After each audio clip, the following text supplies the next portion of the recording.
Bismillahirrahmanirrahim. Assalamualaikum warahmatullahi wabarakatuh.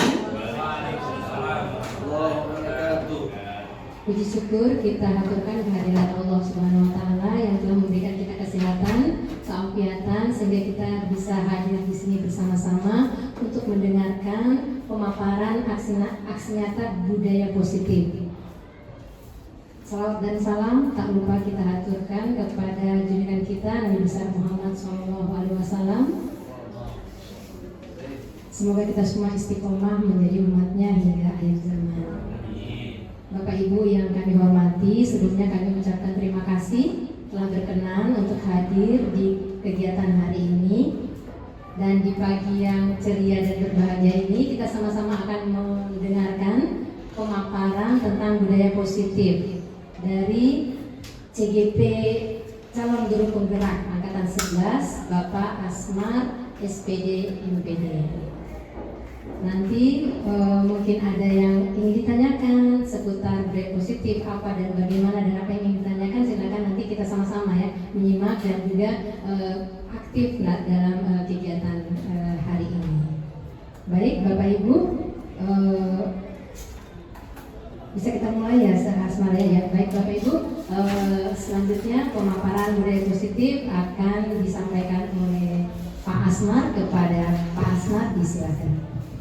Oke, terima kasih Ibu atas kesempatannya. Di sini saya berdiri di sini untuk memaparkan yang saya dapatkan di Guru Penggerak Angkatan 11 ini, yaitu budaya positif. Di mana di budaya positif ini nanti ada 6 bagian. Tapi di sini saya berdiri di depan Bapak Ibu guru untuk memberikan apa yang saya dapatkan, bukan untuk menggurui, tapi mungkin ada ilmu-ilmu yang bisa ditambahkan untuk Bapak Ibu guru di sini. Untuk mengawali pertemuan kita, mungkin kita mulai dengan ice breaking terlebih dahulu. Di sini ada ice breaking, boleh ikut tapi harus membawa barang atau sesuatu. Saya ambil contoh. Misalkan saya ingin ke Monas, saya membawa mobil dan saya membutuhkan 4 orang lagi. Kira-kira Bapak Ibu ingin ikut tapi harus membawa sesuatu. Bapak Ibu ingin membawa apa?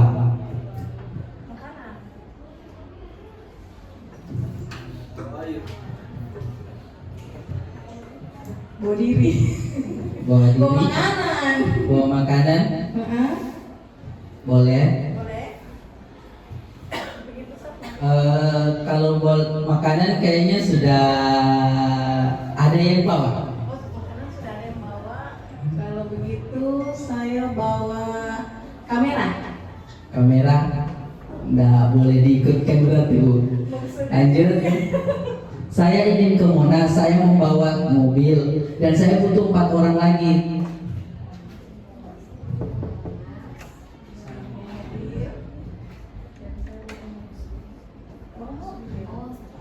Kalau ada yang ingin membawa barang, kalau memang masuk ke kriteria, saya bisa ikutkan.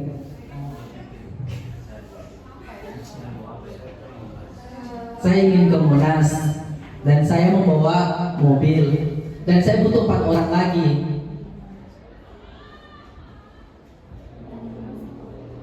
Boleh kalau misalkan Bapak Ibu ada yang ingin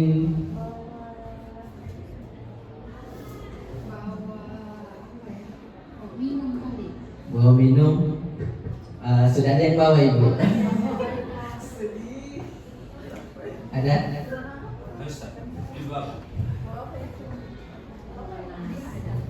Saya ingin ke Monas dan saya membawa sebuah mobil dan saya membutuhkan 4 orang lagi.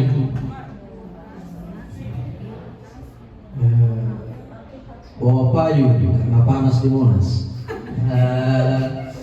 Kebetulan payung tidak diperbolehkan untuk dibawa. Majalah. Majalah. Sudah ada yang bawa Ibu? Boleh Ibu?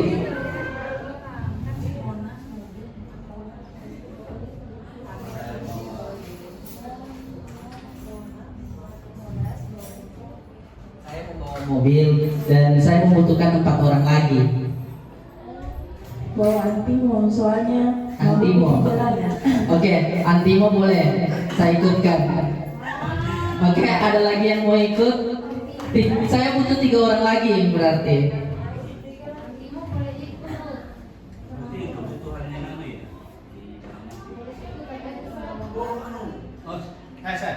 Oke, silakan. Saya bawa fresh care supaya tidak mabuk. Eh, tidak diikutkan untuk yang membawa fresh kan?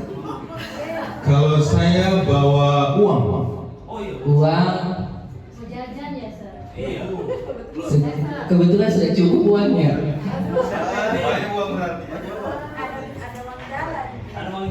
Kalau saya bawa obor. Obor, boleh Ibu. Saya ikutkan. Berarti saya butuh 2 orang lagi. Oke? Bawa nasi. Bawa nasi. Ya, kebetulan tadi makanannya belum ada nasinya, jadi boleh Ibu. Oke, saya butuh 1 orang lagi. Boleh Ibu? Iya, susu ya. Ya, untuk melengkapi berarti susu berarti saya sudah dapat 5 orang. Kita berangkat 5 orang ke Monas. Oke, selanjutnya mungkin masih saya mau, kebetulan saya dari Monas tadi ya. Sekarang saya pengen kembali ke Palu. Berarti saya harus naik pesawat. Tapi yang kembali harus 3 orang saja. Berarti saya hanya butuh 3 orang untuk kembali menggunakan pesawat. Ada yang mau ikut membawa apa? Bawa lampu. Bawa lampu ya. Bawa lampu? Boleh Ibu. Saya ikutkan naik pesawat berarti 2 orang lagi. kalau saya bawa angklung. Oke, boleh. Oh, 1 orang lagi. Oke, silakan Ibu. Saya bawa uang. Ya, harus bawa uang, berarti belum cukup uangnya tadi. Oke, jadi untuk ice briefing hari ini boleh ikut tapi harus membawa barang. Kalau misalkan tadi saya bilang Monas, itu saya membawa mobil, saya butuh 4 orang, berarti harus membawa barang yang awalannya O, N, A, dan S. Sekarang tadi kebetulan Palu itu saya naik pesawat, berarti harusnya ada A, L, dan U. Ya, jadi harus membawa barang dari huruf yang akan kita pergikan. Oke, mungkin cukup untuk ice breaking kita hari ini. Oke. Selanjutnya kita masuk ke materi. Di sini mungkin ada pertanyaan tentang budaya positif. Apa saja contoh konkret dari budaya positif yang dapat diterapkan dalam kelas atau lingkungan sekolah? Karena kita di dalam lingkungan sekolah, berarti kita apa saja yang harus diterapkan tentang budaya positif ini. Jadi di budaya positif ini ada 6 yang harus kita terapkan. Yang pertama, disiplin positif dan nilai-nilai kebajikan universal. Kemudian yang kedua ada teori motivasi, hukuman dan penghargaan dan restitusi. Kemudian yang ketiga ada keyakinan kelas. Yang keempat, kebutuhan dasar manusia dan dunia berkualitas. Yang kelima, 5 posisi kontrol guru. Dan yang terakhir adalah segitiga restitusi. Supaya pembelajaran kita berpihak kepada murid, kita harus memiliki 4 budaya positif ini dan kita harus terapkan di dalam lingkungan sekolah. Di sini mungkin kalau disiplin positif dan nilai-nilai kebajikan itu nanti saya bagikan apa semua nilai-nilai kebajikan yang harus diterapkan dan disiplin positif yang harus diterapkan. Jadi saya mungkin tidak bahas tentang disiplin positif dan nilai-nilai kebajikan, tapi saya mulai dari teori motivasi, hukuman, dan penghargaan dan restitusi. Oke, yang akan dibahas pertama itu teori motivasi, hukuman, dan penghargaan dan restitusi. Kenapa harus ini yang terlebih dahulu kita bahas? Karena langkah awal yang kita harus lakukan adalah kita harus mengetahui apa perbedaan hukuman dan konsekuensi. Oke, mungkin dari Bapak Ibu kalau misalkan ada ingin berpendapat apa perbedaan hukuman dan konsekuensi.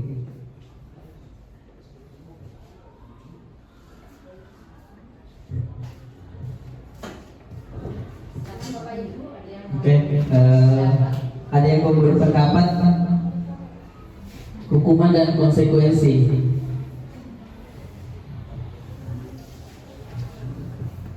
Silakan Ibu. Oke, bisa saya coba ya Pak. Kalau menurut saya, hukuman itu ketika siswa atau seorang guru itu melanggar akan diberi hukuman atau konsekuensi. Hukuman atau sanksi. Kalau konsekuensi itu dia belum berupa hukuman, jadi masih peringatan atau seperti peringatan bahwa dia ini melanggar sanksi yang ada di dalam kelas. Jadi untuk perbedaannya seperti itu. Kalau hukuman sudah berupa sanksi, jadi sudah ada tertera dia salahnya ini, jadi kita harus berikan hukumannya seperti ini. Tapi kalau konsekuensi lebih ke peringatan bahwa kalian akan mendapatkan hukuman ketika kalian melakukan pelanggaran. Terima kasih. Oke, itu beri aplaus kepada Ibu Desi. Itu perbedaan dari hukuman dan konsekuensi ya. Di sini saya ada dua perbedaan yang saya akan terapkan. Sebenarnya banyak perbedaan antara hukuman dan konsekuensi ini, tapi saya ambil dua. Hukuman dan konsekuensi adalah dua pendekatan yang berbeda dalam menangani perilaku siswa di sekolah. Keduanya memiliki tujuan dan dampak yang berbeda pada perkembangan siswa. Jadi yang terlebih dahulu kita harus pahami apa itu hukuman dan apa itu konsekuensi. Di sini hukuman bertujuan untuk menekan atau menghentikan perilaku yang tidak diinginkan dengan memberikan rasa tidak nyaman atau penderitaan kepada siswa. Jadi itu hukuman. Sementara kalau konsekuensi bertujuan untuk mendidik siswa dengan memberikan dampak logis atau alami dari perilaku mereka, sehingga mereka dapat belajar dari kesalahan mereka. Jadi sangat berbeda ya antara hukuman dan konsekuensi.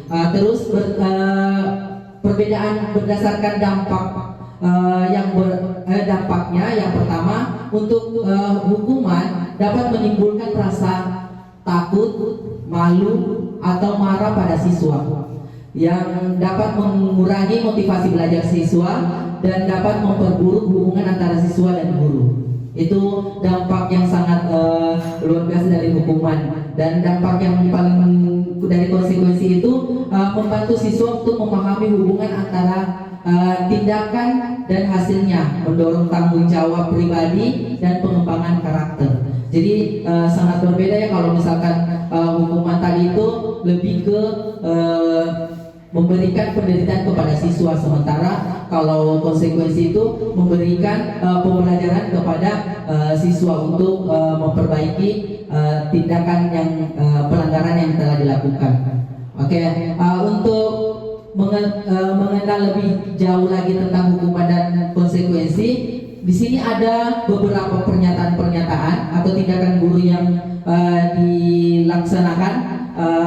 Silakan Bapak Ibu guru, kalau misalkan di sini saya ingin pendapat dari Ibu guru, Bapak Ibu guru tentang hukuman dan atau konsekuensi. Yang pertama, mencatat 100 kali di dalam buku kalimat saya tidak akan terlambat lagi karena terlambat ke sekolah. Apakah ini hukuman atau konsekuensi? Hukuman. Ini konsekuensi. Oke. Terus yang kedua, lari mengelilingi lapangan basket untuk 2 kali karena terlambat hadir di sekolah.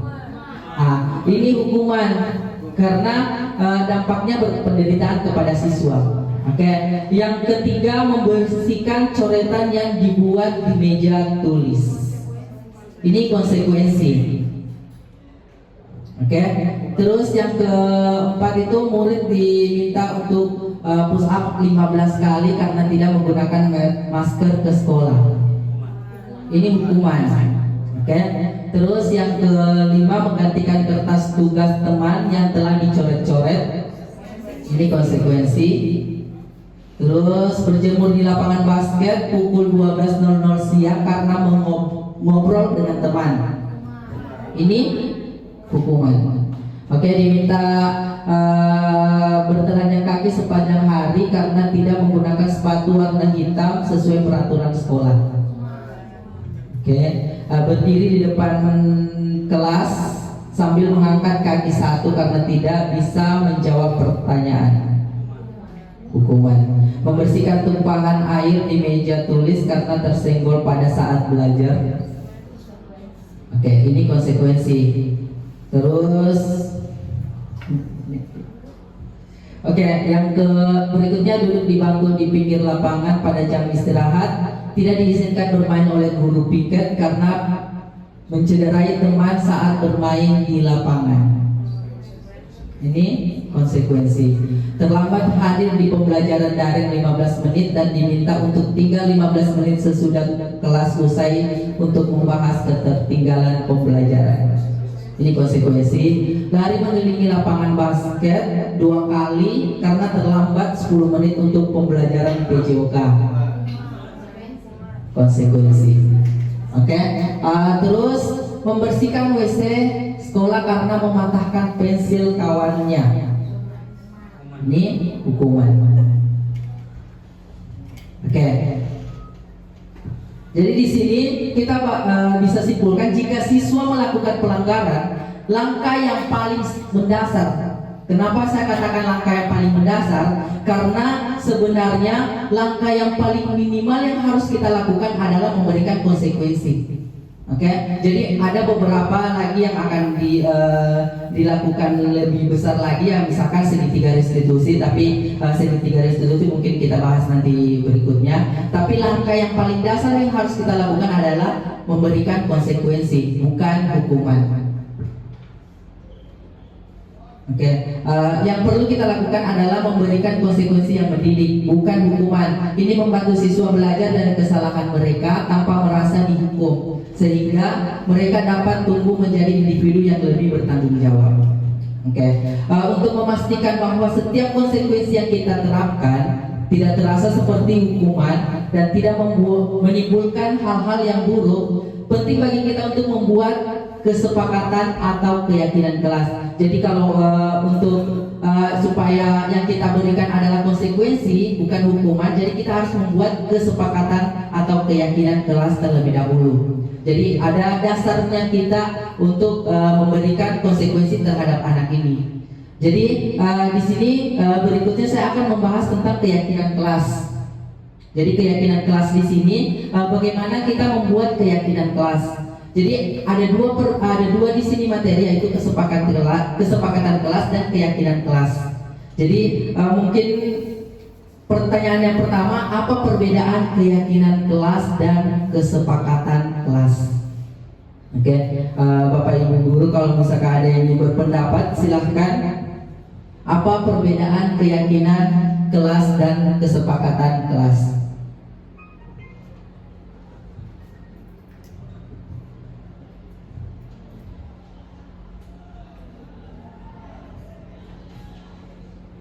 Ada yang ingin berpendapat?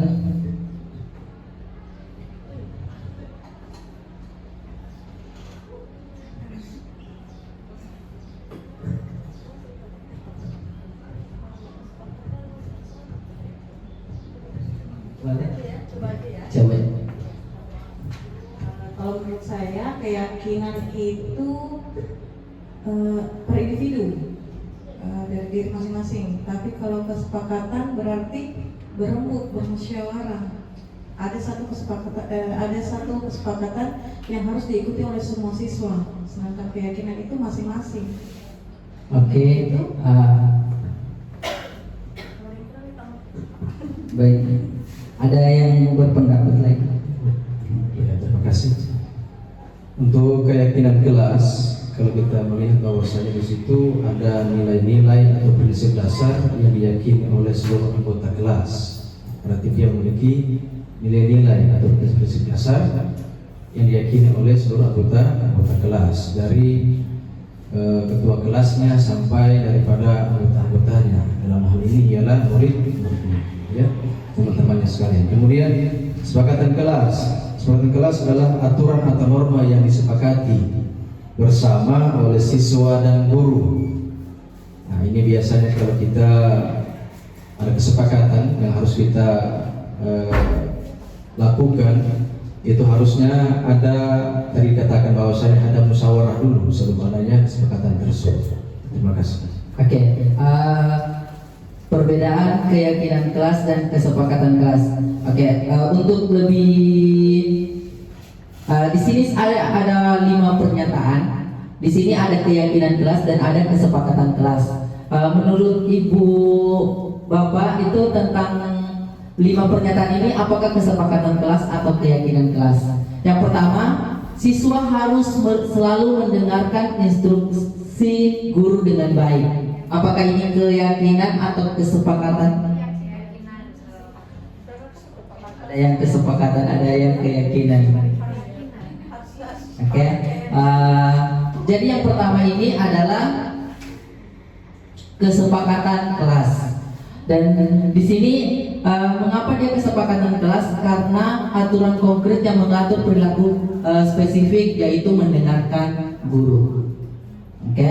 Kemudian yang pernyataan kedua, kami percaya bahwa menghormati orang lain adalah kunci untuk hubungan yang baik di kelas. Oke. Ini adalah keyakinan kelas, karena ini mencerminkan nilai dasar yang berdasari perilaku, yaitu pentingnya menghormati orang lain. Terus yang ketiga, kesepakatan. Oke.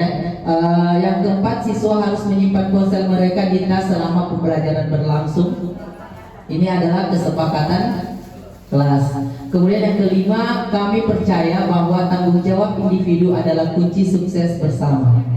Ini adalah keyakinan, karena ini mencerminkan nilai tanggung jawab yang dipegang bersama oleh seluruh kelas, bukan aturan konkret.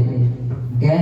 Jadi dari pernyataan-pernyataan ini ada 2 perbedaan dari kesepakatan kelas dan keyakinan kelas yang berdasarkan definisi dan berdasarkan tujuan. Jadi kesepakatan kelas itu merupakan aturan konkret yang spesifik yang dibuat bersama oleh guru dan siswa untuk mengatur perilaku sehari-hari di dalam kelas. Itu kesepakatan kelas. Sementara untuk keyakinan kelas merupakan nilai-nilai atau prinsip atau pandangan dasar yang dianut oleh seluruh anggota kelas. Jadi itu keyakinan kelas.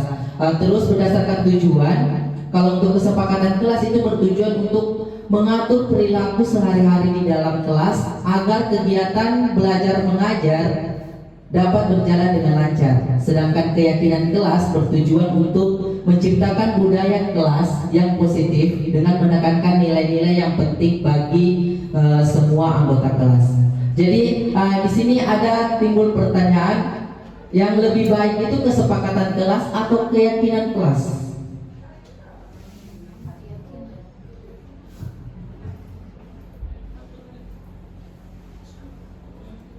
Oke, ada yang ingin berpendapat, yang lebih baik itu kesepakatan kelas atau keyakinan kelas?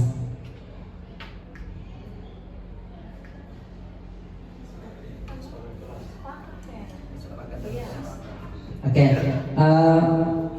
di sini, oke, yang kalau menurut ini kan antara kesepakatan kelas sama keyakinan. Kalau kesepakatan kelas itu berarti yang disepakati oleh semua guru dan siswa, sementara keyakinan adalah nilai-nilai yang harus kita tanam di prinsip atau pandangan dasar yang harus ditanam oleh seluruh kelas. Seperti itu.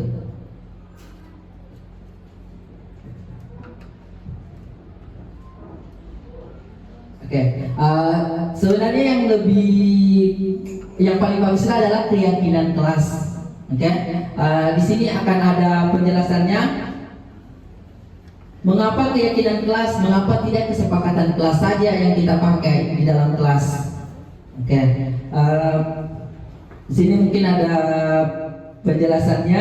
Mengapa keyakinan kelas yang harus kita yang kita pakai bukan kesepakatan kelas? Karena keyakinan kelas lebih dipilih daripada kesepakatan. Karena ketika terjadi pelanggaran, keyakinan kelas memberikan dasar nilai yang lebih mendalam dan menyeluruh untuk memahami pentingnya aturan.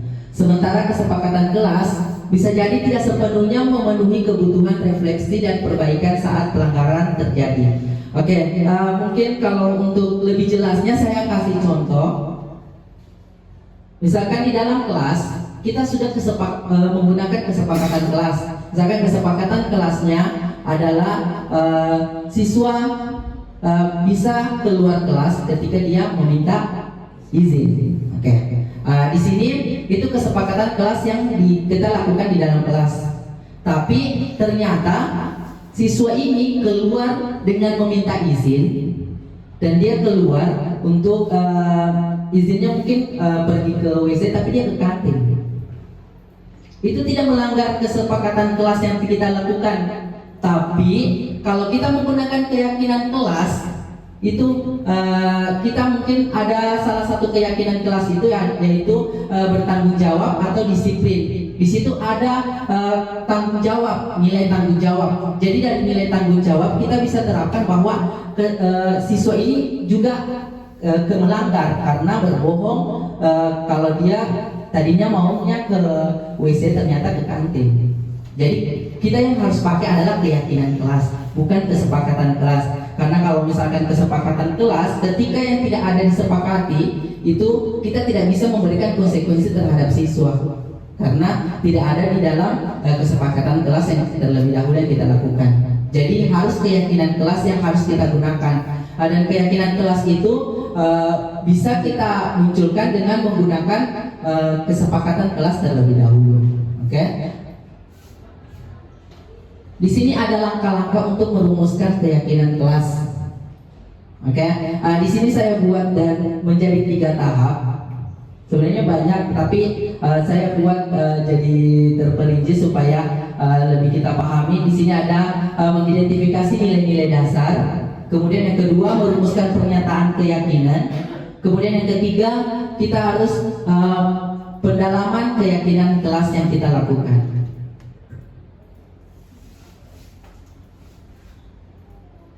Oke, yang pertama di sini kita harus mengidentifikasi nilai-nilai dasar yang ada pada siswa. Di sini kita harus melakukan diskusi terbuka. Ajak siswa berdiskusi tentang nilai-nilai apa yang menurut mereka penting untuk menciptakan lingkungan belajar yang aman, nyaman, dan mendukung. Jadi kita ajak semua siswa ketika masuk kelas itu sebenarnya dilakukan ketika pertama masuk pembelajaran itu harus membuat keyakinan kelas terlebih dahulu. Terus yang kedua itu mengumpulkan dan menyusun ide. Jadi semua yang siswa berikan itu kita kumpulkan atau kita tempelkan di sticky note di papan tulis. Itu kemudian di sticky note ini kita kumpulkan semua ide-ide siswa. Jadi semua yang dia inginkan, nilai-nilai apa yang harus diterapkan, itu yang kita ambil semua ke siswa. Terus yang ketiga itu mengelompokkan ide. Jadi kita gabung yang serupa, atau yang berkaitan itu kita pisahkan. Oh ini ide-ide siswa yang satu, siswa yang dua mungkin kebetulan sama atau saling berkaitan, itu kita satukan. Oke. Terus kita masuk ke tahap kedua. Tahap kedua ini dari ide-ide siswa dari ide siswa yang sudah kita sepakati tadi, kemudian kita susun menjadi pernyataan yang positif. Pernyataan yang positif ini misalkan ada kata tidak boleh terlambat, mungkin kita bisa ubah menjadi kata kalimat yang positif, artinya datang tepat waktu. Oke, itu untuk menyusun pernyataan yang positif. Kemudian yang kedua itu tinjau kembali.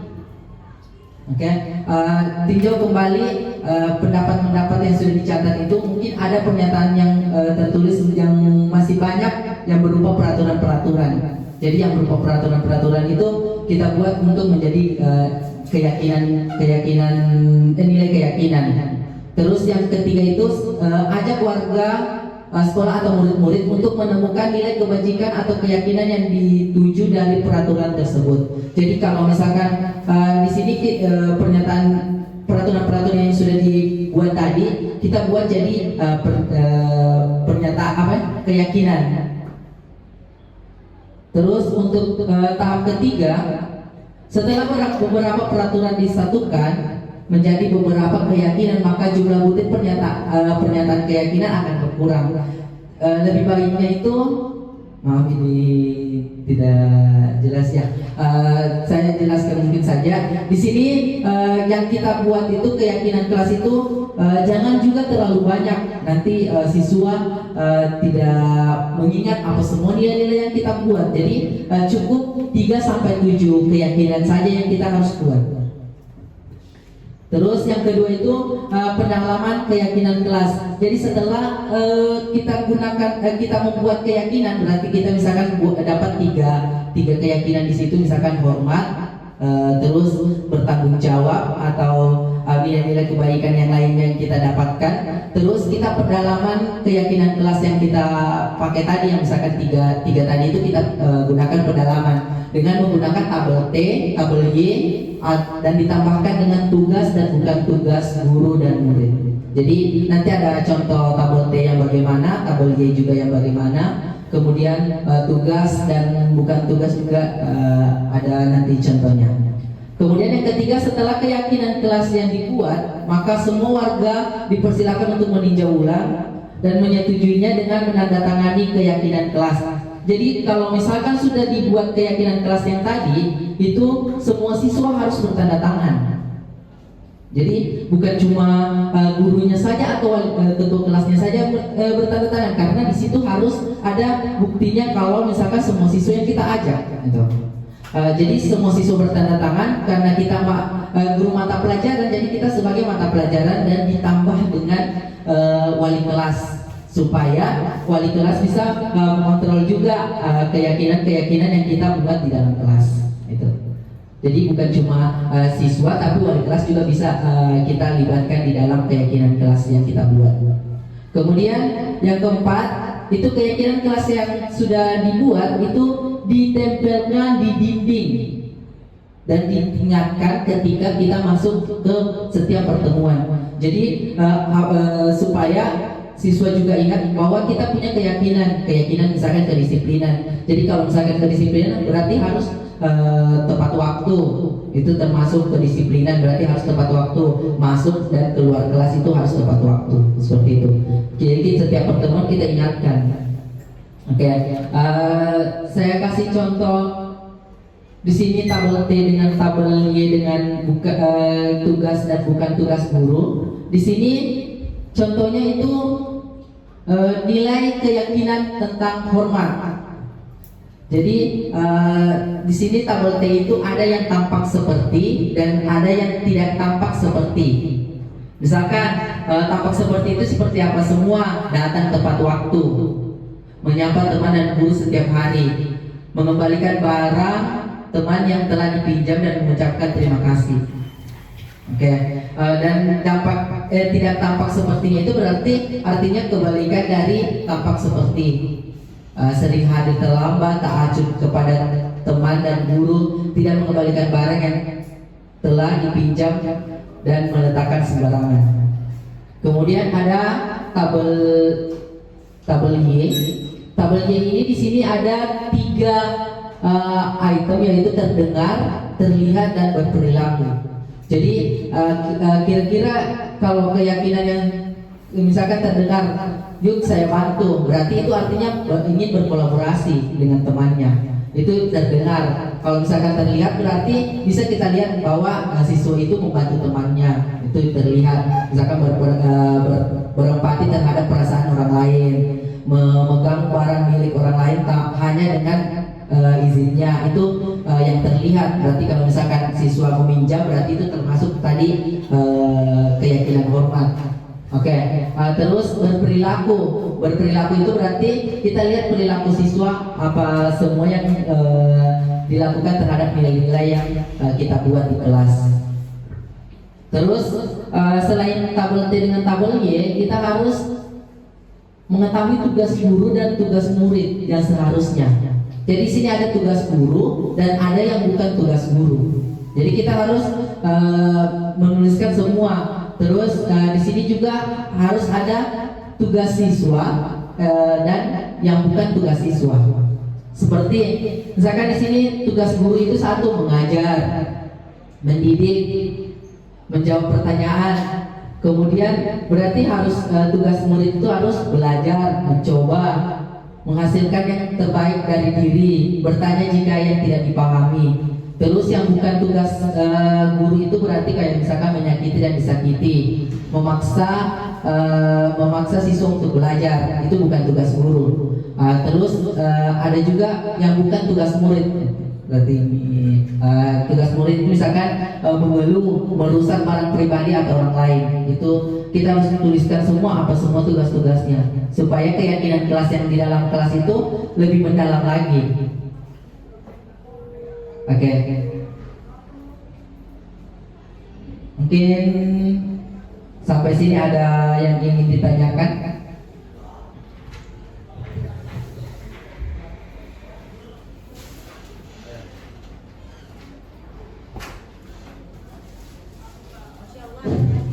Ya, terima kasih banyak atas kesempatan yang diberikan kepada saya untuk bertanya. Terima kasih. Untuk pertanyaannya ialah bagaimana pendekatan yang Anda bisa lakukan ketika di dalam kelas itu ada siswa yang kurang aktif, atau dalam hal ini bukan kurang aktif ya, kelebihan aktif. Contohnya seperti di kelas 11A itu.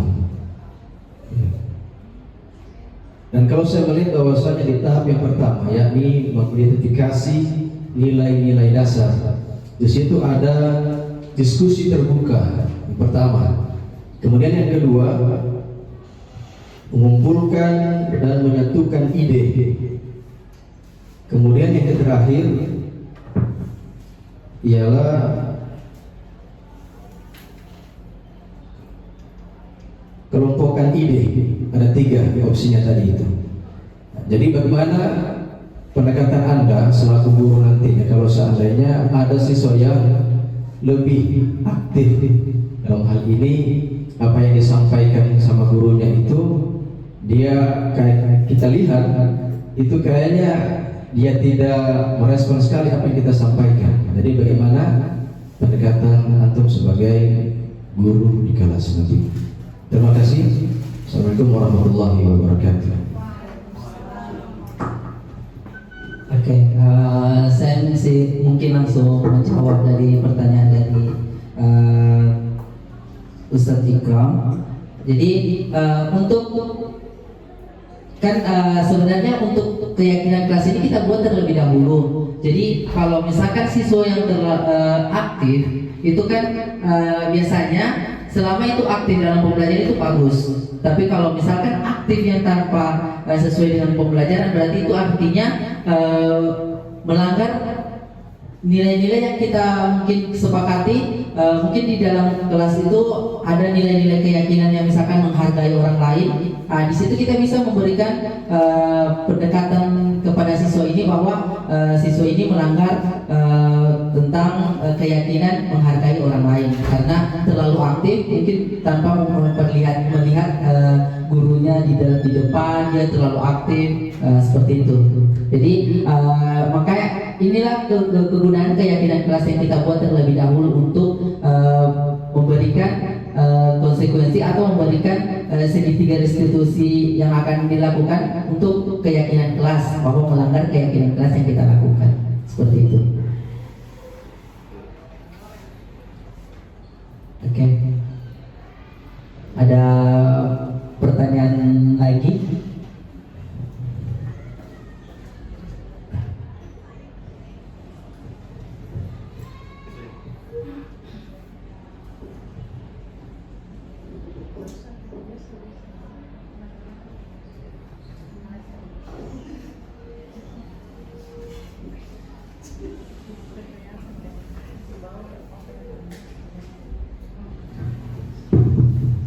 Baik, terima kasih atas kesempatannya Sir Asmar. Jadi ada beberapa hal yang saya mau tanyakan kepada Sir. Yang pertama berkaitan dengan siswa yang kurang aktif, siswa yang hiperaktif ya, yang dalam proses pembelajaran kah ataukah di luar jam pembelajaran. Nah, ketika kita sudah memberikan beberapa treatment atau perlakuan, nah bagaimana cara Sir Asmar atau bagaimana cara kita sebagai guru untuk meninjau kembali atau memprogramkan anak ini, kita bisa pantau selama beberapa saat sampai anak ini benar-benar seperti semula, artinya tidak hiperaktif ataukah dia tidak menunjukkan sikap-sikap yang kurang baik selama proses pembelajaran. Oke, yang saya tanyakan itu bagaimana cara kita memantau atau memonitoring anak ini supaya dia bisa kembali ke setelah awal atau dia sudah tidak hiperaktif. Nah, terima kasih. Wassalamualaikum warahmatullahi wabarakatuh. Waalaikumsalam warahmatullahi wabarakatuh.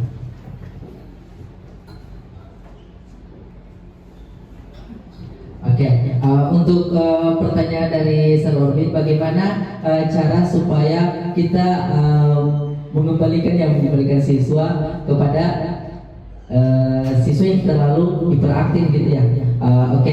Berarti sebelumnya siswa ini bagus gitu, cuma karena sesuatu makanya berikutnya dia hiperaktif seperti itu.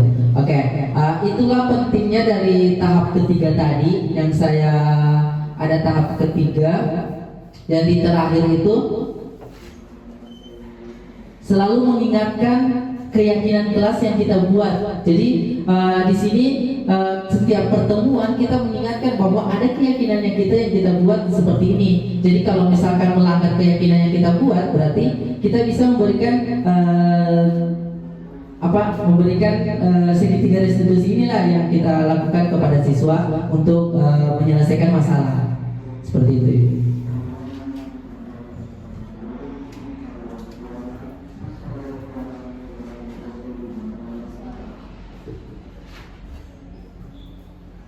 Ada lagi pertanyaan? Silakan. Terima kasih atas kesempatannya. Jadi saya ingin bertanya kepada Sir Asmar, bagaimana sih kita sebagai seorang guru menyikapi siswa yang tidak bisa bergaul dengan temannya, yang lebih suka kerja individu daripada kerja kelompok?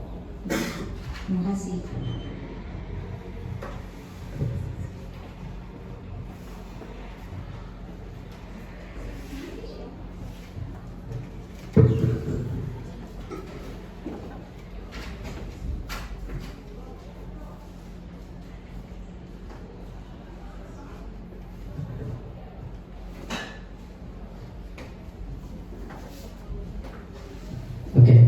Untuk pertanyaan dari BEM Hikmah. Bagaimana menyikapi siswa yang lebih individu daripada yang berkelompok. Jadi sebenarnya kalau yang saya dapatkan itu sebenarnya sudah pernah didapatkan sebelumnya di guru penggerak. Itu bagaimana cara supaya siswa yang kurang aktif ini bisa bekerja sama dengan kelompoknya. Sebenarnya kemarin ada salah satu materi yaitu filosofi tentang Ki Hajar.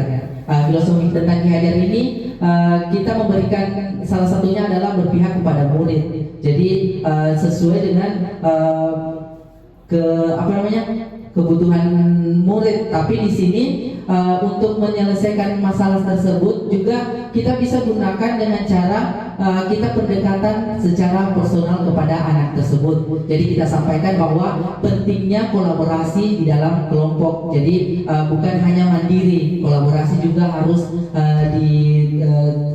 diterapkan di dalam setiap kelompok. Jadi kita menggunakan pendekatan secara personal terlebih dahulu. Mungkin kalau misalkan tidak berhasil dengan secara personal, mungkin bisa dengan bantuan dengan wali kelas.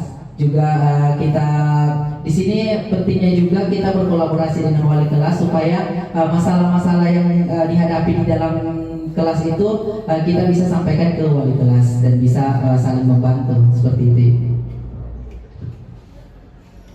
Oke, ada lagi pertanyaan?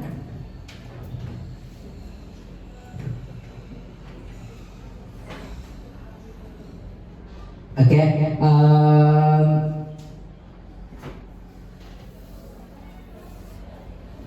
kita lanjut saja ke refleksi tentang keyakinan kelas dan kesepakatan kelas. Yang pertama, silakan dijawab. Di sini ada pilihan ganda. Apa yang dimaksud dengan keyakinan kelas? Yang A itu serangkaian aturan yang harus diikuti oleh semua siswa. Kemudian yang B itu nilai-nilai dan prinsip yang disepakati bersama oleh semua anggota kelas. Kemudian yang ketiga itu daftar tugas harian yang harus diselesaikan oleh siswa. Kemudian yang keempat itu yang D, hukuman yang diberikan jika melanggar aturan kelas. B ya. Oke, jawabannya itu B, nilai-nilai dan prinsip yang disepakati bersama oleh semua anggota kelas. Kemudian pertanyaan selanjutnya, mengapa keyakinan kelas lebih efektif dibandingkan peraturan kelas atau kesepakatan kelas?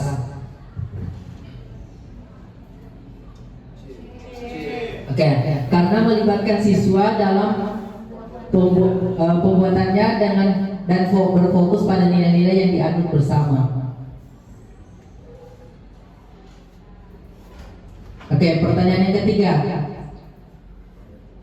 Pernyataan yang mana yang paling tepat menggambarkan tujuan dari keyakinan kelas?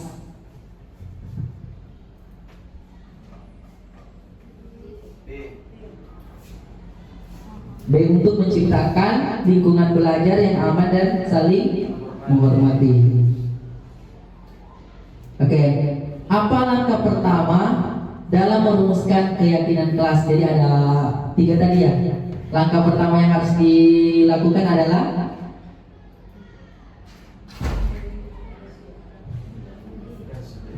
mengidentifikasi nilai-nilai dasar yang penting bagi siswa. Oke. Di sini ada pertanyaan lagi, benar atau salah? Keyakinan kelas hanya dianut oleh guru tanpa masukan dari siswa. Benar atau salah? Salah. Terus yang kedua, keyakinan kelas harus disusun dalam bahasa positif dan mudah dipahami. Benar. Oke, yang ketiga, evaluasi dan penyesuaian keyakinan kelas sebaiknya dilakukan hanya sekali di awal tahun. Salah. Oke, karena evaluasinya itu harus setiap pertemuan. Oke, ini jawabannya. Jadi salah, benar, dan yang terakhir adalah salah. Oke, mungkin sekian di dua materi yang saya berikan. Selanjutnya kita ice breaking lagi.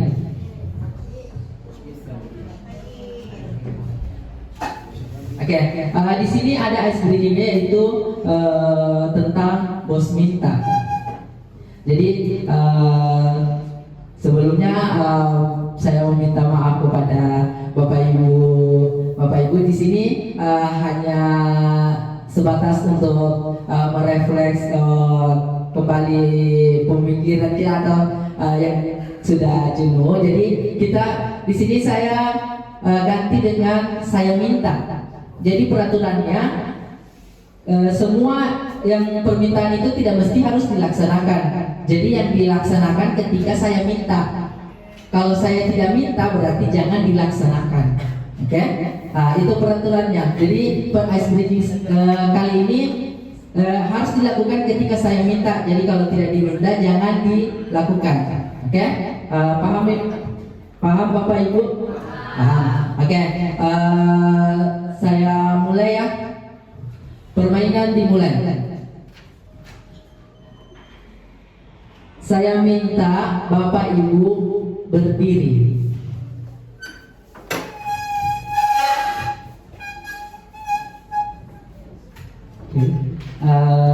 Saya minta Bapak Ibu menaikkan tangan kanannya. Silakan diturunkan.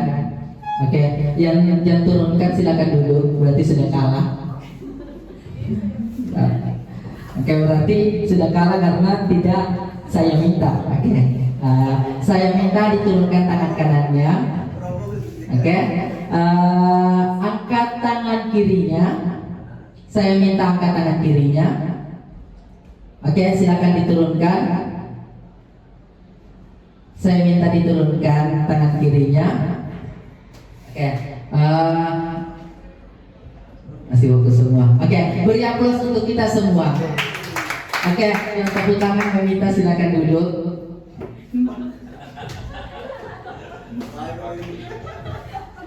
Oke, masih siap Ibu Rani? Masih siap mengisi? Masih siap Bu? Oke, 3 orang silakan duduk karena sudah kalah. Mem Rani, Mem Desi sama Mem Dewi silakan duduk.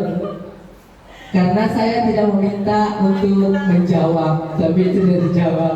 Oke, berarti di sini kita sudah dapatkan bahwa Mem Dewi sangat fokus di dalam. Oke, permainan selesai. Terima kasih.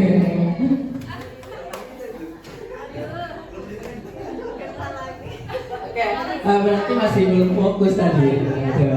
Saya tanya langsung dijawab, berarti itu sudah tidak fokus, saya belum minta gitu. Oke, lanjut dulu Bapak Ibu. Oke, untuk yang ketiga, materi berikutnya di sini saya akan memberikan langsung 3 materi, yaitu kebutuhan dasar manusia, kemudian 5 posisi kontrol guru, dan segitiga restitusi. Jadi ketiganya ini sebenarnya sangat berkaitan. Mungkin yang pertama kita masuk ke kebutuhan dasar manusia. Jadi kebutuhan dasar manusia itu ada 5. Yang pertama itu bertahan hidup. Yang bertahan hidup kebutuhan yang berkaitan dengan kebutuhan psikologis, seperti kebutuhan sandang, pangan, dan papan, serta kebutuhan rasa aman. Kemudian yang kedua itu ada kebutuhan dasar manusia, yaitu kasih sayang atau rasa diterima. Kebutuhan ini keinginannya untuk tetap terhubung dengan teman. Setiap murid ingin menjadi bagian dari kelompoknya, dan setiap murid pasti punya keinginan untuk diterima. Kemudian yang ketiga itu tentang kebebasan. Jadi murid harus diberikan kebebasan sesuai dengan pilihannya, bukan memberikan kebebasan semau murid, melainkan lebih memberikan kesempatan untuk mencoba dan berpendapat. Kemudian yang keempat itu kesenangan. Hidup tanpa rasa senang akan sangat menyedihkan. Belajar di kelas harus memberikan kesenangan yang tinggi dengan apa yang disenangi dalam belajar. Terus yang kelima itu penguasaan. Setiap murid memiliki kebutuhan yang kompeten dan diakui keahlian, dan didengarkan sangat berdampak lebih baik. Dan kebiasaannya siswa yang memiliki keahlian tinggi lebih cenderung ingin menjadi pemimpin, lebih memimpin. Kemudian di sini ada 5 posisi kontrol guru. Jadi di dalam kebutuhan siswa itu, selain kita memperhatikan kebutuhan apa yang dibutuhkan oleh siswa, kita juga harus memiliki posisi kontrol guru. Kita harus mengetahui apa semua 5 posisi kontrol guru ini. Di sini ada 5. Yang pertama itu penghukum. Oke, penghukum itu guru yang menggunakan hukuman keras untuk menegakkan disiplin. Dan pendekatan ini otoriter dan menimbulkan rasa takut pada siswa yang dapat mengurangi motivasi belajar. Jadi ini salah satu posisi kontrol guru, yaitu menghukum. Dan yang kedua itu pembuat rasa bersalah. Di sini guru yang membuat siswa merasa bersalah atau malu untuk mengontrol perilaku mereka, pendekatan emosional dan dapat menghambat perkembangan emosional siswa. Terus yang ketiga itu teman. Di sini juga guru sebagai teman, guru yang terlalu berusaha menjadi teman siswa, sering mengabur batas profesional. Pendekatan ini bisa mengurangi rasa hormat dan disiplin di kelas. Jadi ada baiknya sebenarnya ini teman, tapi ada juga buruknya, yaitu salah satunya itu mengurangi rasa hormat dan disiplin di kelas. Terus yang keempat itu pemantau. Guru yang mengawasi siswa dengan ketat untuk menjaga disiplin. Pendekatannya kaku, menciptakan tekanan dan mengurangi kebebasan siswa. Itu untuk yang pemantau. Kemudian yang terakhir itu ada tentang posisi kontrol guru tentang manajer. Jadi guru yang mengelola kelas dengan struktur yang jelas dan dukungan, pendekatannya seimbang, membangun tanggung jawab dan menciptakan lingkungan belajar yang positif. Oke, untuk lebih jelasnya mungkin ada video yang akan saya putar tentang 5 posisi kontrol guru yang ada di dalam sekolah.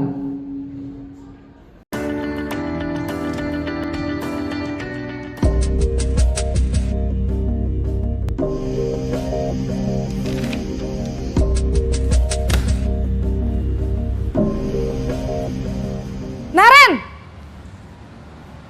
Sini kamu! Selamat pagi, Bu. Selalu terlambat. Kamu deh, pasti terlambat. Maaf, Bu. Saya... Apa? Apa coba? Alasan kamu apa lagi? Kapan sih kamu tidak terlambat? Malas sekali ya kamu jadi anak. Saya... Dasar pemalas. Gak kapok-kapok sih kamu. Sudah berapa kali terlambat? Sana, kamu keliling lapangan basket 2 kali. Kenapa saya harus keliling lapangan basket, Bu? Kenapa? Kamu mau lawan ibu? Berani-beraninya jawab. Sudah terlambat, masih berani jawab pula. Sekarang, keliling lapangan basket 5 kali sekalian. Biar kapok. Cepat. Pergi sana ke lapangan basket.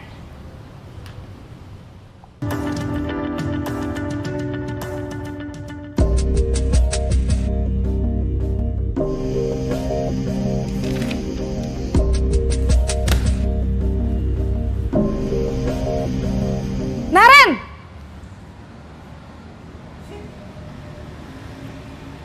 Selamat pagi, Bu. Naren. Kamu kenapa terlambat lagi, nak? Ya Tuhan, Naren. Kamu senang ya bikin ibu susah ya? Kalau kamu terlambat lagi, nanti ibu yang ditegur bapak kepala sekolah, nak. Disangka ibu tidak bisa membina kamu. Duh, gimana ini? Maaf, Bu. Duh, Gusti Naren. Kamu suka ya kalau ibu ditegur bapak kepala sekolah? Terus, sekarang ibu harus tulis apa ini di buku absen? Ini kamu sudah sering terlambat loh. Ibu harus apa coba? Maaf, Bu. Maaf sekali. Ya sudah, lain kali jangan bikin ibu susah lagi ya, nak ya. Ibu tidak akan kuat lagi kalau kamu begini terus. Bisa jantungan kalau ibu ditegur bapak kepala sekolah. Sana cepat ke kelas. Maaf ya, Bu. Maaf sekali.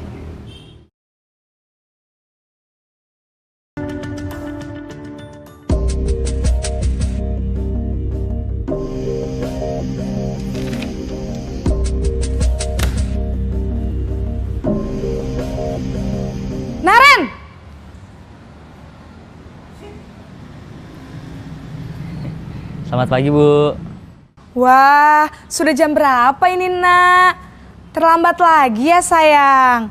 Iya, Bu. Habis ibu saya lupa bangunkan saya, Bu. Kamu malah menyalahkan ibu kamu. Kamu bukannya anak yang larinya paling kenceng. Kok terlambat sih? Iya, Bu. Saya memang terlambat bangun tadi. Jadi, biarpun saya lari kencang, tetap gak kekejar, Bu. Ya sudah sana. Nanti lain kali larinya lebih kenceng lagi ya. Biar gak terlambat lagi. Bikin seneng ibu. Demi ibu. Bisa kan? Bisa lah, Bu. Ya sudah sana masuk kelas. Ibu beresin urusan absen kamu. Kamu ini ada-ada saja.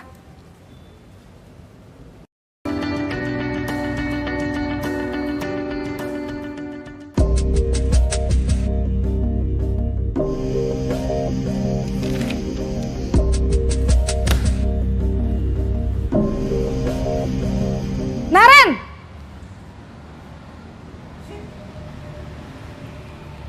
Selamat pagi, Bu. Naren, apa peraturan sekolah kita tentang jam berapa kita harus masuk sekolah, Nak? Kita harus di sekolah jam 7, Bu. Iya, betul. Sekarang sudah jam 7.20. Naren sudah tahu konsekuensinya jika terlambat hadir. Paham, Bu. Saya harus tinggal kelas pas jam istirahat selama 20 menit. Iya, benar. Konsekuensinya demikian. Jadi nanti jam 9.30 pas istirahat, kamu harus tinggal di kelas, kerjakan tugas tambahan untuk ketertinggalan kamu, ya? Baik, Bu.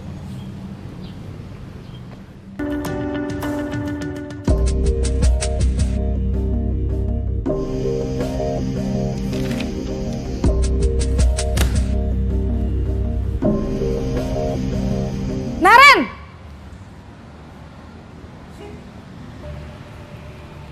Selamat pagi, Bu. Selamat pagi, Naren. Maaf, Bu. Saya terlambat. Iya, sekolah masuknya jam 7, sekarang sudah jam 7.20. Jadi sekarang bagaimana ini, Naren? Maaf, Bu. Saya lupa setel alarm saya semalam. Baiklah, menurut kamu, keyakinan sekolah yang mana yang perlu kamu tingkatkan? Menghargai diri sendiri dan orang lain mungkin ya, Bu. Setuju. Jadi, apakah Naren meyakini prinsip saling menghormati tersebut? Iya, Bu. Saya meyakininya. Apakah Naren bersedia memperbaiki masalah keterlambatan ini? Bersedia, Bu. Bagaimana kamu akan perbaiki masalah keterlambatan ini? Saya akan coba untuk tidak lupa menyetel alarm saya, Bu. Baik, kalau Naren lupa menyetel alarm di rumah, ada orang yang kira-kira bisa bantu mengingatkan tidak? Ada, Bu. Kakak saya, Kak Ema. Ada lagi selain Kak Ema? Selain Kak Ema, ada ibu saya. Baik, jadi yang mengingatkan Naren adalah Kak Ema dan ibu kamu ya? Kira-kira akan mulai setel alarm kapan nih, Naren? Setelah pulang sekolah, akan segera saya lakukan. Baik, jadi Naren akan setel alarm untuk bangun besok pagi dan akan diingatkan oleh kakak dan ibunda Naren ya. Ada lagi yang mungkin perlu dilakukan, Naren? Agar tidak terlambat bangun lagi. Tidak ada, Bu. Baik, Naren. Terima kasih untuk kerjasama kamu. Sekarang kamu perlu kembali ke kelas untuk belajar. Baik, Bu. Terima kasih. Oke, itulah 5 posisi kontrol guru yang ada di sekolah ini. Jadi menurut Bapak Ibu, posisi Ibu sekarang itu di bagian mana? Apakah di pembuku, pembuat rasa bersalah, teman, kemudian pemantau atau manajer? Oke, mungkin dari Ibu. Iya. Ya, kalau dari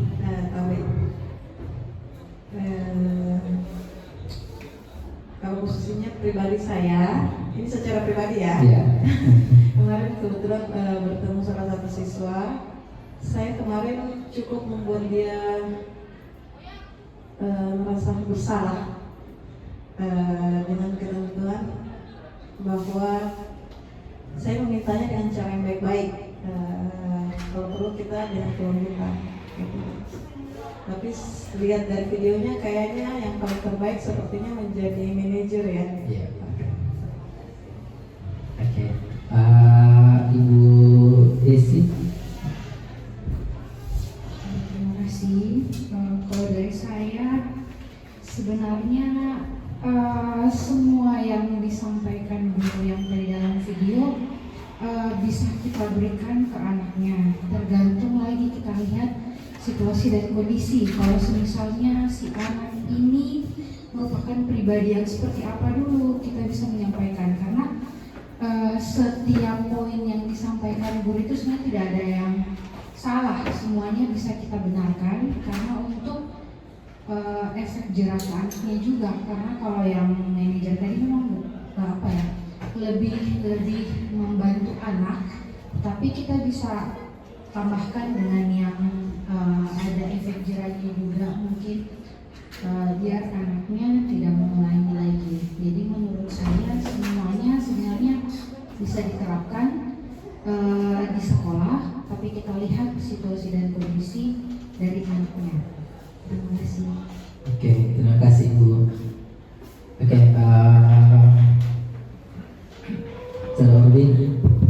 Baik, terima kasih Saudara Asmar. Jadi kalau saya pribadi itu cenderung ke manajer. Nah, tapi ini secara teoritis ya. Tapi kalau memang fakta di lapangan atau kenyataannya itu bisa dikombinasi dengan beberapa kontrol guru. Karena kalau kita menerapkan salah satu saja, itu anak-anak zaman sekarang itu pandang entengnya lumayan ya. Apalagi kalau misalnya kita mengajar di sekolah yang lain ya. Kalau di sini syukur anak-anaknya ramah, baik juga, dan kebanyakan bisa berdengar. Nah, tapi kalau misalnya di luar dari sini mungkin saja kita tidak bisa menerapkan hanya satu kontrol guru, tapi sebaiknya dikombinasi dengan beberapa posisi kontrol guru agar nanti bisa menimbulkan rasa jerah juga, kemudian bisa mengontrol anak ini bisa menjadi tumbuh dengan baik.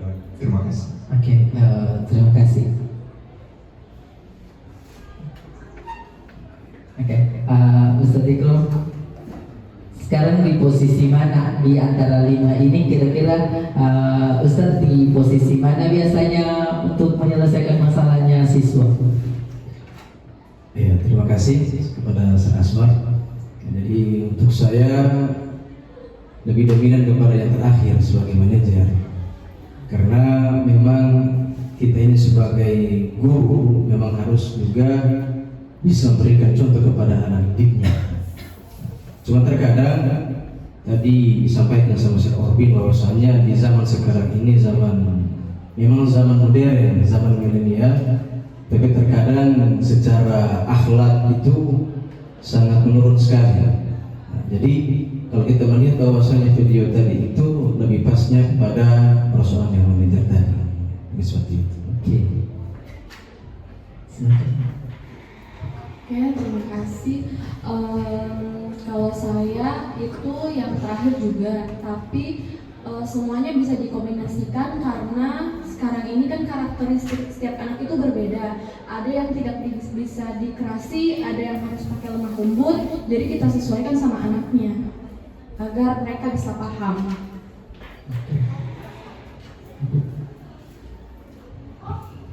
Oke, baik, terima kasih. Kalau dari saya secara pribadi itu saya lebih ke memantau terlebih dahulu bagaimana sih sikapnya seorang anak ini. Kemudian memang sebagai seorang guru itu lebih baiknya itu lebih memanajer. Tapi kalau saya pribadi lebih memantau dulu bagaimana perkembangan sikap dari siswanya itu sendiri, karena kan tiap siswa kan berbeda-beda. Setelah itu baru ke untuk posisi manajer. Jadi seperti itu. Terima kasih. Oke, terima kasih Bu. Boleh. Baik, terima kasih. Kalau saya lebih ke posisi kontrol guru yang terakhir, manajer. Tetapi ada kalanya saya juga menggunakan posisi kontrol guru sebagai teman, karena menyesuaikan situasi dan kondisi pada saat itu. Jadi tidak semuanya harus apalagi yang kaku dan membuat suasana di kelas itu menjadi tegang, itu kayaknya lebih susah untuk siswa menangkap materi atau pembelajaran yang kita berikan. Jadi santai saja dalam menjalani di dalam kelas. Menurut saya seperti itu. Oke, terima kasih Bu. Baik, terima kasih. Kalau saya yang selama ini itu masih pemantau dan saya berusaha untuk menjadi manajer, itu baru saya usahakan semester ini dan beberapa kali dapat siswa terlambat sudah saya terangkan yang manajer. Kalau semester sebelumnya masih yang pemantau. Oke, jadi Bapak Ibu guru, yang sebenarnya itu kita harus di posisi manajer dan di sini ada beberapa perbedaannya, penjelasan lebih lanjut tentang penghukum, pembuat orang merasa bersalah, teman, pemantau dan manajer. Sebenarnya penghukum dan pembuat rasa bersalah itu sudah masuk dalam perilaku kontrol yang negatif. Jadi penghukum sama pembuat rasa bersalah itu sudah masuk dalam negatif. Terus di sini yang masuk perilaku kontrol guru yang positif itu teman dan pemantau. Namun untuk sebagai pengontrol untuk diri sendiri itu lebih ke harusnya ke manajer. Jadi kita supaya mengetahui apa yang sebenarnya lebih supaya mengetahui keyakinan apa yang dilanggar oleh siswa, kebutuhan apa yang dibutuhkan oleh siswa. Jadi sebenarnya itu yang harus kita terapkan di sekolah kita agar siswa itu tidak kalau sebagai teman itu nanti kurang menghormati kita sama kurang disiplin di kelasnya kita karena merasa itu teman saya gitu. Oke, terus kalau pemantau itu lebih masih kurang untuk diberikan kesempatan kepada siswa apa yang harus mereka lakukan. Hanya memantau bahwa peraturan seperti ini, jadi kamu harus turuti. Jadi memang sudah termasuk dalam perilaku yang positif, namun itu belum memberikan kesempatan kepada siswa untuk memahami apa yang dibutuhkan, apa yang keyakinan yang apa yang dia langgar seperti itu. Oke? Ini kalau misalkan materinya mungkin nanti saya bagikan. Ada beberapa modul, 6 modul yang saya akan bagikan. Kalau Bapak Ibu ingin membutuhkan modulnya, nanti saya bagikan 6 materi ini.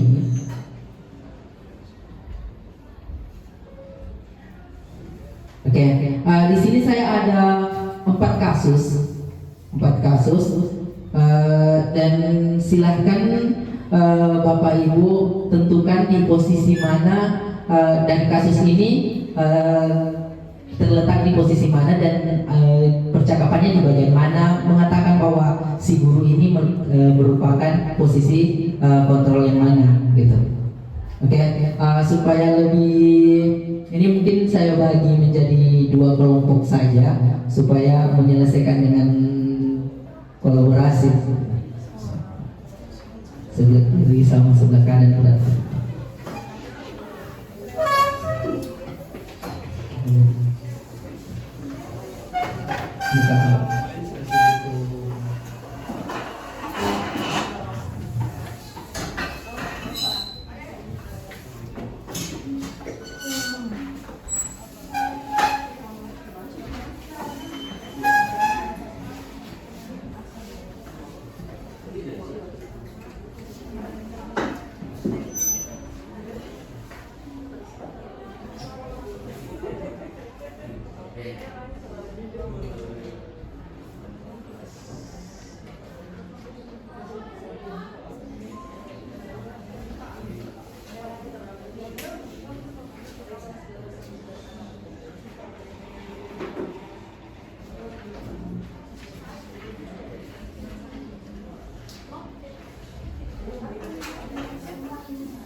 kertas ya?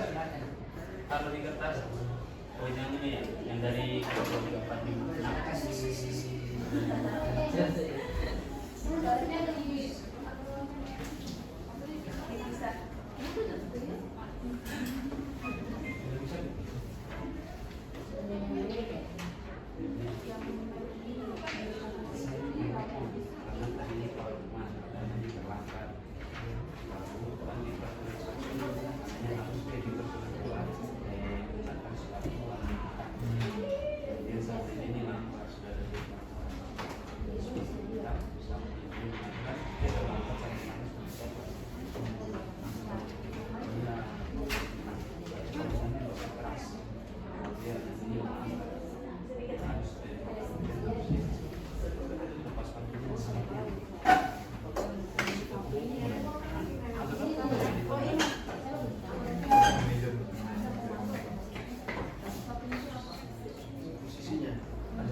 anak-anaknya luar biasa. Iya harusnya ya terbaik memang.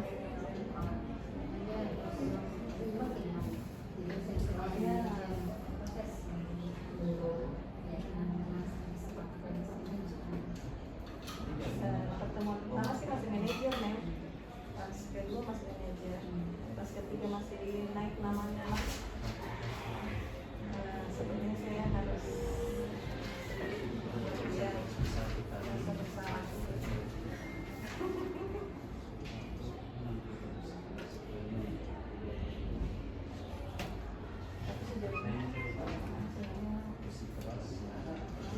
Tapi sejauh ini ada kan tetap anaknya juga ini juga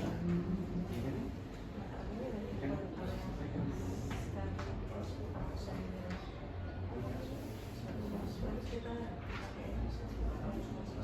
ibu manajer ya.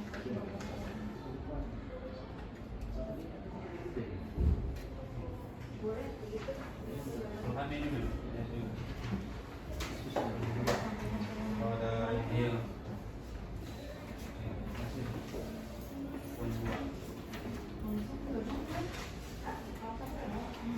Selamat ya.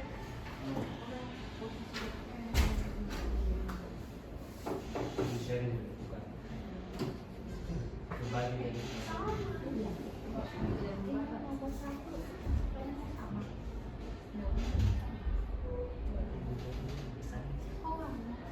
Ada di bawah.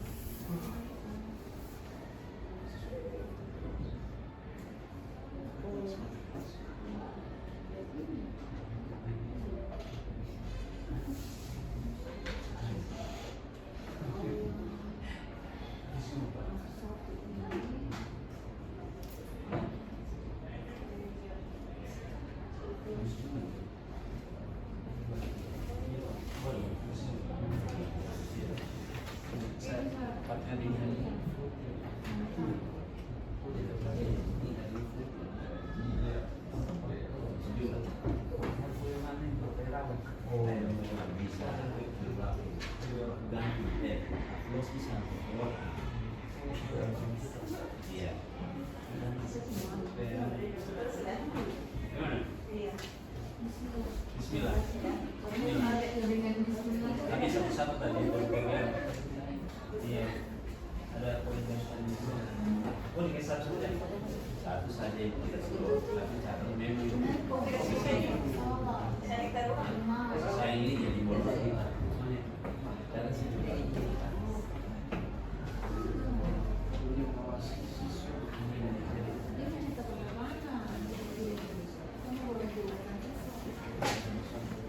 Nanti kelompok 2 sudah. Oke, kelompok 1 bagaimana?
ya, kemudian Sudah yang dulu betul. Manajer.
Oke, kelompok 1 sudah? Sudah. Kelompok 2? Sudah. Oke, mungkin dari kelompok saja. Nanti kalau misalkan ada perbedaan pendapat mungkin baru kita lakukan diskusi. Untuk kelompok 1 itu kasus 1 dan kasus 3. Kemudian kelompok 2 dan 4. Oke. Mungkin kita mulai dari kelompok 2 dulu.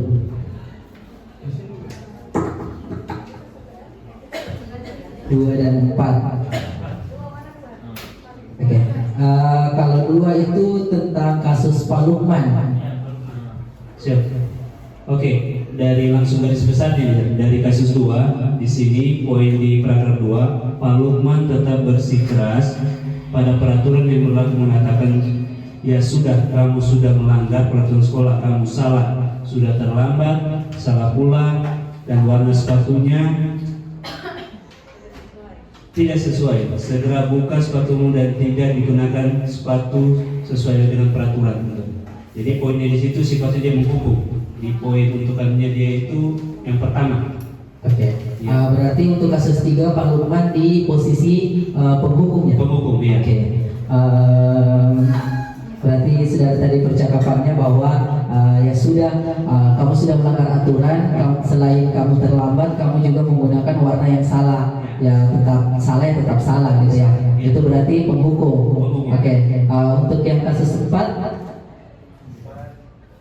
Oke, jadi untuk yang kasus 4 ini ada 2 siswa yang berkelahi pas main basket, kemudian adu fisik dan sempat menarik baju salah satu temannya sampai 3 kancing bajunya itu hilang. Kemudian dilerai sama guru piket, terus dibawa ke ruang kepala sekolah. Nah, kepala sekolahnya Ibu Suti. Ibu Suti dia posisinya sebagai manajer. Kenapa? Karena Ibu Susi langsung bertanya keyakinan sekolah yang disepakati serta apakah Dino bersedia memperbaiki kesalahan yang telah dilakukan terhadap Anto. Kemudian yang saya baca di kasus 4 ini hampir semua percakapan atau perkataan Ibu Suti itu mengarah kepada posisi guru sebagai kontrol, karena tidak menghakimi, tidak menghukum, kemudian tidak menyalahkan secara sepihak, tetapi keduanya itu diberikan gambaran apa yang harus mereka lakukan atas apa yang mereka sudah perbuat. Jadi seperti itu. Terima kasih. Dan diberikan solusi tentang kancing bajunya ya? Iya, betul, diberikan solusi. Oke. Berarti yang untuk kasus 4 itu tentang Ibu Suti. Ibu Suti itu sebagai manajer. Oke. Untuk kelompok 1 silahkan kasus 1 dan kasus 3. Mungkin dari kasus 3. Kasus 1 dulu. Oke, kasus 1 silakan. Oh, kasus 1. Oke, baik, terima kasih. Kalau saya melihat bahwasannya daripada percakapan di sini untuk kasus 1, ini guru matematika dan wali kelas 8, namanya Ibu Santi. Ibu Santi ini dia ketika dia mau mengajar itu kan, itu dia lagi dalam keadaan sakit. Nah, kemudian akhirnya beliau ingin mencari guru pengganti. yakni atas nama Ibu Eni. Nah, kemudian kalau kita melihat bahwasanya Ibu Eni ini baru 2 tahun menjadi seorang guru SMP di sekolah itu. Beberapa murid perempuan, Vivi dan Natali, mengetahui hal ini dan mulai menggunakan kesempatan dan bersikap seenaknya, tertawa dan tidak mengindahkan kehadiran Ibu Eni. Jadi kalau kita melihat bahwasanya posisi apakah yang diambil oleh Ibu Eni dalam menangani Vivi dan Natali, karena ketika ada tugas daripada Ibu Santi ini diberikan kepada Ibu Eni agar supaya anak siswanya itu bisa untuk mengerjakan daripada tugas-tugasnya. Kalau kita melihat bahwasanya antara Vivi dan Natali ini tidak mengindahkan daripada apa yang telah diberikan tugaskan kepada Ibu Eni ini daripada Ibu Santi. Kalau kita melihat bahwasanya itu sebagai teman, ya, karena ada rasa sikap pada ente, aju tak aju juga, sehingga karena dianggap merasa teman di situ. Kemudian untuk yang kedua, kasus yang kedua ini, posisi apakah yang telah diambil oleh Ibu Santi dalam menangani kasus Ibu Eni, Vivi dan Natali, yakni sebagai manajer. Ya, terima kasih.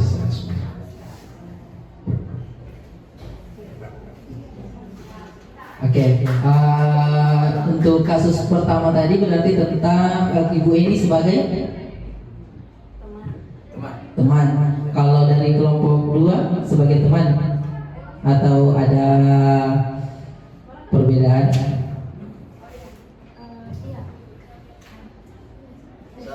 Sebagai teman atau ada perbedaan?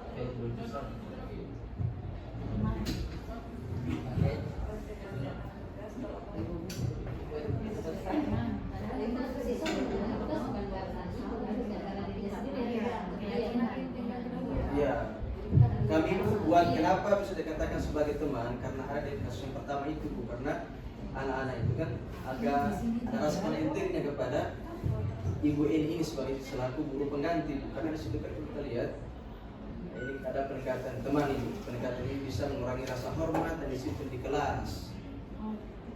Itu kita punya kenapa sampai kita pilih teman. Berarti kalau kombinasi bisa. Ya itu juga bisa. Iya, tadi awal itu saudara tadi, awalnya itu karena kita lihat dari di atasnya. kelompok 2, ya terima kasih kelompok 1. Ya. Kami sedikit menambahkan mungkin dari kelompok 1 sama, memang kata kuncinya tadi dia Ibu Eninya ini kan meminta untuk mengerjakan tugas. Jadi kalau itu mungkin mengarah ke teman. Jadi sebagai teman dia meminta tolong untuk mengerjakan tugas. Tetapi di sini ada kata yang seperti mungkin menggertak gitu ya. Jadi perkataannya di sini, ayolah tugasnya dikerjakan. Kalau tidak, nanti akan dilapor ke kepala sekolah. Jadi kalau dari kami, mungkin tambahannya ke pembuat rasa bersalah. Jadi kombinasi antara teman, Ibu Eni sebagai teman meminta anak-anak untuk mengerjakan tugas, tetapi dengan memberikan tekanan ke anak-anak. Jadi anak-anak ini merasa bersalah ketika tidak mengerjakan tugas. Itu saja. Terima kasih.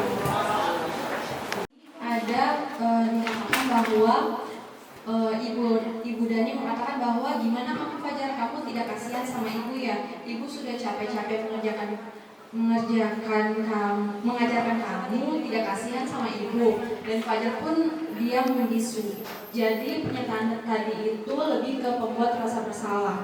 Terus menurut saya juga pada paragraf 1 itu ada pemantau, yaitu menghitung dan mengukur. Karena ketika Fajar kedapatan tidur-tiduran dan tampak tak acuh, dia disuruh untuk maju ke depan kelas. Jadi apa yang telah dilakukan, yaitu Fajar tidur-tiduran dan tampak acuh, membuat dia ketika disuruh mengerjakan tugas, Fajar itu tidak bisa mengerjakan dan disuruh untuk kembali. Menurut saya seperti itu. Itu sebagai manajer. Jadi mari kita bersama-sama memulai dari diri kita sendiri untuk menjadi seorang guru yang di posisi manajer. Jika ada beberapa mungkin bisa kita minta bantuan sama guru-guru lain, atau bisa langsung mungkin ke wali kelas atau apa untuk membantu untuk melakukan manajer ini. Oke. Guru yang manajer itu kita harus menyelesaikan masalah dengan menggunakan segitiga restitusi. Jadi ada penyelesaian yang harus supaya kita posisi manajer itu kita harus menggunakan segitiga restitusi. Di mana segitiga restitusi ini adalah suatu proses dialog yang dijalankan oleh guru atau orang tua agar dapat menghasilkan murid yang mandiri dan bertanggung jawab. Setiap orang pasti pernah melakukan kesalahan. Jadi itu kita stabilkan dulu identitas masalah-masalah tersebut, bahwa setiap orang itu pernah melakukan kesalahan. Jadi dan yang kedua itu misalkan kamu bukan satu-satunya yang pernah melakukan ini. Jadi itu kita stabilkan terlebih dahulu, kemudian kita validasi tindakan yang salah dengan cara kamu tentu punya alasan mengapa melakukan itu. Terlibat dan berpikir positif. Guru yang mendukung kebutuhan ini cenderung menggunakan pendekatan kolaboratif seperti manajer. Jadi kita harus mengetahui kebutuhan dasar kebutuhan siswa itu seperti apa. Terus posisi kontrol guru itu guru yang berperan sebagai manajer menciptakan lingkungan yang mendukung penerapan segitiga restitusi, di mana siswa dapat belajar dari kesalahan mereka secara positif dan bertanggung jawab. Kemudian segitiga restitusi adalah alat ini mengintegrasikan pemenuhan kebutuhan dasar dengan manajemen kelas, memungkinkan guru mendukung siswa sambil menjaga tanggung jawab sosial dan moral mereka. Jadi kita harus menggunakan posisi kontrol guru dan harus memperhatikan kebutuhan dasar siswa, dan untuk menyelesaikan permasalahan kita menggunakan segitiga restitusi. Oke, sampai sini ada yang ingin ditanyakan? Saya bertanya lebih kepada contohnya saja daripada hubungan antara ketiganya, daripada pemenuhan kebutuhan dasar, posisi kontrol guru, dan segitiga restitusi. Tanyakan ialah bagaimana contohnya daripada pemenuhan kebutuhan dasar itu. Terima kasih. Ketiganya ya, pemenuhan kebutuhan dasar siswa sama segitiga restitusi. Oke, hubungannya, misalkan ada siswa yang terlambat. Contoh kita ambil siswa yang terlambat. Siswa yang terlambat ini mungkin di dalam keterlambatannya itu makanya kita harus menggunakan alat segitiga restitusi ini untuk mengetahui apa sebenarnya yang terjadi kepada siswa ini. Misalkan yang terlambat tadi itu bisa jadi di dalam rumahnya itu, misalkan kegiatan di rumahnya itu mungkin membantu adiknya itu lebih dahulu baru ke sekolah, karena mungkin ada sesuatu yang terjadi, misalkan ibunya mungkin sakit, jadi dia harus membantu adiknya untuk menyelesaikan. Jadi kita harus menggunakan segitiga restitusi supaya kita tahu bahwa siswa ini sebenarnya membutuhkan kebutuhan dasarnya itu seperti apa gitu. Jadi kita harus mengetahui dengan menggunakan segitiga restitusi. Kita tanyakan apa yang terjadi, terus kita mencari validasi dan keyakinan apa yang harus dia, apa keyakinan, menanyakan keyakinan apa yang dia langgar seperti itu.